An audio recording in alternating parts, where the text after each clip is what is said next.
Hey guys, do you ever give your dogs fruits and vegetables? If not, you might want to consider it. They have so many benefits for our dogs. What I do is I puree them in a rather large batch and then I stick them in the freezer. So I'm getting ready to do a batch now. So give me a minute to set up and we'll jump into it. Okay, so when I am doing this, I mix it up. Every time I do it, I add a little something different in it, but I always start with super greens. This is just a medley of healthy greens. Organic, I use all organic stuff. I buy the big 16-ounce one. And then whatever I have on hand, I add to it. Some celery, and yes, you can even just leave the leaves on it. This is an apple, blueberries, carrots, and this is some turmeric with fresh ground pepper in it. To puree the vegetables, you can use a blender or a food processor. I absolutely love my blender, and I find it easiest to use this. So I start by adding a little bit of water to the bottom of the blender, and then I like to do like the chunkier pieces first. I like to do the greens last. So here I'm putting the blueberries in, I'm gonna put the apples, celery, and carrots, and puree all that together.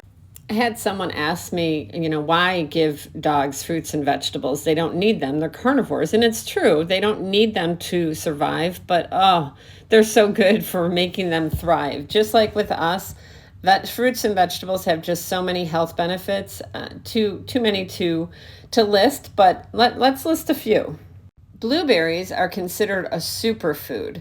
They actually are higher in antioxidant properties than any other fruit. Studies show that feeding dogs blueberries lowers their oxidative stress levels and actually protects them against oxidative damage.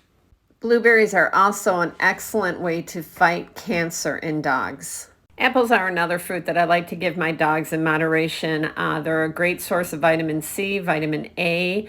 They're loaded with antioxidants, potassium, and they are loaded with fiber, which can help maintain a dog's healthy weight and also aid in digestion. Two things you never want to give your dogs are onions and grapes. Those you want to stay away from.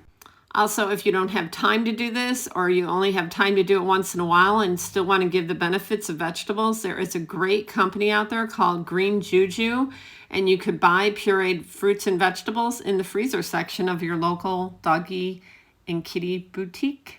So once I'm done with doing the chunkier fruits and vegetables, then I will start on the greens, and I'll actually get that whole 16-ounce thing of greens in this blender, but I do it in batches. So I'll add some water, put some greens in, blend it up. Once that goes down, then I'll just keep adding the greens until I empty the full 16-ounce container.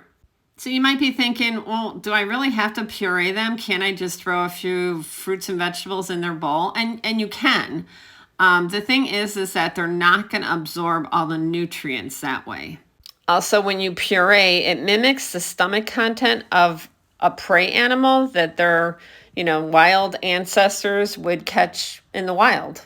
Once I finish pureeing the greens, then I add it to the already 4 bowls that I have going. Mix it up and label them. I put 3 in the freezer and then I put 1 in the fridge to use immediately. When adding fruits and vegetables, you do not want to go over 10% of the total calories that they're taking in. So my guys absolutely love fruits and vegetables added to their bowls. I feed a raw food diet and I give about a heaping tablespoon per cup